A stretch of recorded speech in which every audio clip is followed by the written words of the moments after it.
semana passada a novela terminou e nós tivemos aí um personagem, o André, personagem do Lázaro Ramos, que na reta final da novela descobriu um câncer nos testículos. E aí fez tratamento, foi operado e isso despertou a curiosidade de muita gente. Eu recebi inclusive um e-mail aqui, deixa eu ver se eu acho aqui, de uma pergunta de um ouvinte nosso, eu não vou dizer o nome naturalmente, tem 51 anos e fez um ultrassom e constatou um cisto medindo cerca de 1,3 centímetros e apresentando dilatação. E ele ficou com tanto medo de ser câncer que ele sequer voltou ao médico para, enfim, continuar investigando. E tá errado isso, tem que investigar mesmo. Quanto mais cedo detectar, melhor, né? Vamos saber os detalhes sobre essa doença, né? Com o Dr. Paulo Rodrigues, que é o especialista convidado aqui pelo nosso programa. Ele é urologista do Hospital 9 de Julho, em São Paulo. Dr. Paulo Rodrigues, boa tarde.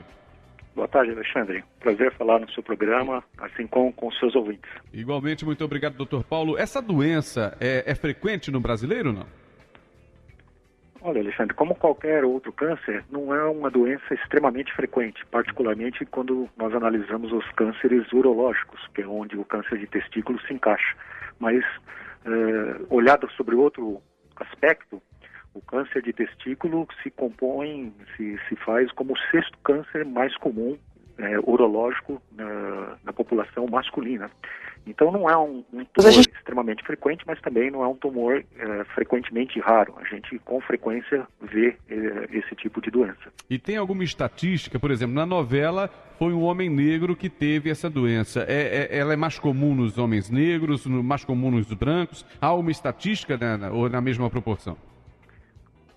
Existe uma prevalência maior entre a população branca, entre os caucasianos. Na verdade, quando nós olhamos historicamente como que se descobriu, como se tratava o início do câncer de testículo, a gente se refere lá ao início do século XVIII, quando o testículo foi detectado o câncer de testículo, e esses tumores eram detectados em adolescentes na Inglaterra que estavam limpando a chaminés. Interessantemente, nesta época se acreditava que era a fuligem das chaminés que estivesse relacionado ao aparecimento do câncer de testículo. Obviamente que isso remonta a quase 2 séculos atrás, 200 anos atrás, mas a gente há de lembrar que fundamentalmente é uma doença que aparece na população masculina, sobretudo caucasiana, branca e jovem, que é o que chama a atenção quando nós falamos em câncer de testículo. E jovem, olha só, essa informação é fundamental. O grau de mortalidade dessa doença é preocupante, não? Como todo tumor, né, como todo câncer, obviamente, se não tratado, vai combinar com a morte, infelizmente. Mas é um tumor que, se detectado precocemente, ele tem um índice de sobrevida muito alto, perto de 98%, 99%. Então, na verdade, o sucesso ele é garantido pelo diagnóstico precoce e o tratamento adequado destas lesões que, por ser o testículo um órgão fácil de ser palpável, fica muito fácil também de diagnosticar precocemente desde que o homem faça o seu autoexame. Pois é, como é que é feito esse autoexame? O que a gente deve procurar nessa hora? Porque na novela, inclusive, foi uma médica que teve relações sexuais com o personagem do Lázaro Ramos que descobriu aí esse câncer, esse caroço, desconfiou e o encaminhou para um médico. Quais são os sintomas? Como é que a gente pode ter aí uma pista sobre o momento de procurar um médico com essa suspeita? Veja, qualquer tumoração, aumento ou mesmo aparentemente um cisto que apareça na bolsa escrotal, quando eu digo bolsa escrotal é o vulgo saco do homem, deve ser investigado por um profissional. Na verdade, o que a gente estimula, os urologistas estimulam, é o autoexame, que na hora de tomar banho, a semelhança do que as mulheres fazem, né, como uma política de saúde pública com a mama, é se examinar. Ao tomar banho, ou fazer o exame pelo menos uma vez por mês, sobretudo, no sentido de tentar palpar caroços, aprofundamentos da pele, aumentos do testículo ou da mama, à semelhança da mulher, e uma vez detectado esta variação, essa alteração, procurar um profissional adequado para fazer uma investigação mais profunda. Porque, obviamente, nem todos os cistos, nem todos os aumentos de testículo estão relacionados ao câncer.